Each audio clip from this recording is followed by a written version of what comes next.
Hey, beautiful people, how y'all doing today? All right, story time. I don't know why this memory just popped in my head, and I'm gonna tell y'all about it.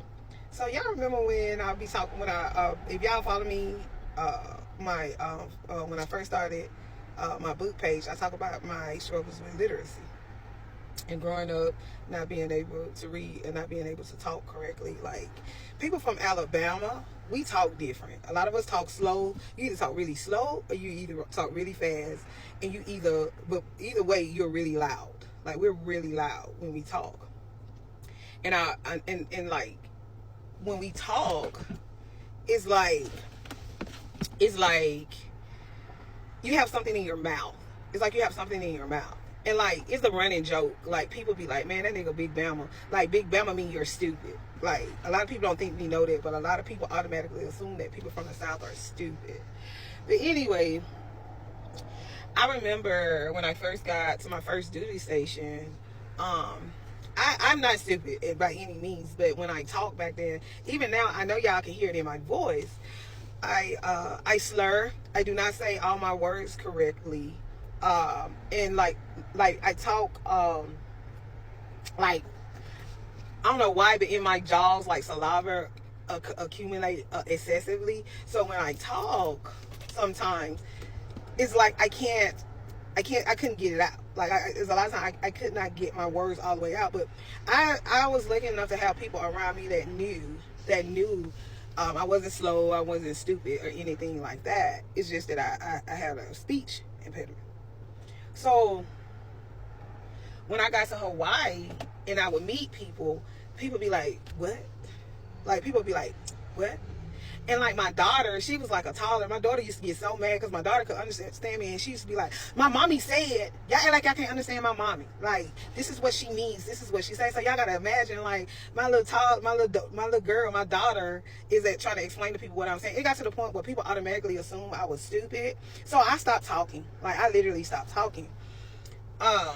And remember, I couldn't read, but I would, anything that had to do with reading with my children, I would take them to like anything that had to do with literacy and reading and stuff like that when they have like programs at the library, because I was like an at-home mom then, I wasn't working, and we had just got there. Like people didn't know me, so they didn't know that I did hair. So I would take them to the library. Like I always would take them to the library. And like it used to always be like stuff going on at the library. And one thing I can say about the military, they do all kind of shit for the kids. Like they do everything for the kids. There's always something going on. Like month of the military child was a whole freaking event for children. It was like just fun month for kids to just have the time of their life. Okay. And me being a mom and me not having a childhood, I used to be like, anybody that knows me, when it comes to kids, I'm your girl. Like I be entertaining the fuck out of kids. Kids love me. Kids always hanging around me. Like the teens love Auntie Shay. Everybody call me Miss Shay or Auntie Shay. They love me. So I used to be at the library right along with the kids, like getting in story. Like when the kids would have story time, I used to sit back in the cut and pretend like I was like just supervised. But shoot, I'll be sitting there listening to them reading a book too. I used to love story time. I didn't care what kind of book it was. I just used to love listening to people read books. And one day I noticed this chick. She was so freaking beautiful. She was so freaking beautiful. Do y'all freaking hear me? And I would notice her. She would come in, and I realized she would always have other Asian girls up from Asian background with her. But she looked at black. And I realized she was Blasian. And what she used to do was she would have a lot of her other spouses that had like American husbands, but they didn't have good English. They had like a little social club, right? And so I noticed them, and they would be off on the other side. And what she would do is she would get stories, and she would read to them in English. And like she would pretty much teach them how to use correct English. She would read to them like a book. And like when they didn't know what a word meant, she would give them a definition. She would teach them how to pronounce it.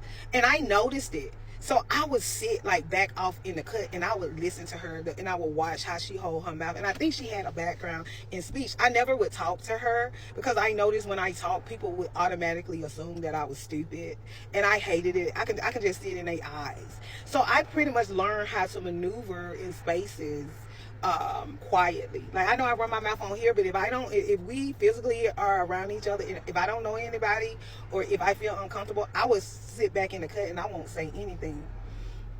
Anyway, I watched her for almost 2 years.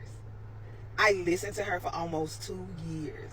I literally watched her teach them how to speak correctly, and I stopped back and I silently was like, I would say it, like when she was like, say it with me, and they would say it with her, I'll be back there in the back saying it with her, trying to teach myself how to use not correct English. Now, I ain't no code switcher. I ain't never been I have always been unapologetically black. I don't care what space I'm in. It could be a spousal space. It didn't matter. I remember I worked at a school, and all the teachers, it probably was only 2 black people that was on my floor. I didn't care. I have always been unapologetically black, and I don't code switch. Now, I'm not ignorant or anything like that, but I'm black, baby. And so I just learned how to speak correct English with my hood slang. I still use my hood, but I had a really serious problem with pronouncing my words correctly. So what I did was I sat back in the back of the class, and I kind of like eavesdrop, and I listened to that girl for 2 years teach those women. She would teach new women, and that was just their little social club. She would teach women that had husbands and they didn't speak good English. She would teach them how to pronounce words correctly. She would read to them, and back then I was a grown up, but I love for people to read stories, and I would just sit there. It didn't matter if it was Cinderella, it didn't matter if it was a kiddie story. I did not care. I would just watch them read, and I would listen to them read, and I would just, yeah, that's just my little story time. Yeah, that's all. That's it. I just thought about how I sat there for 2 years, and I don't know this lady's name. I can't remember her name. I didn't even talk to them. I just sat back in the back of the class, and I learned while she taught them how to speak correct English, and I learned how to speak correctly by her. It was this cute little Blasian girl that would teach other women from the Asian community how to speak. No, that was just a story time. I want to tell y'all a story time. That's all. All right, if anybody told you that they love you, I love you. And to all my boo girlies, happy reading.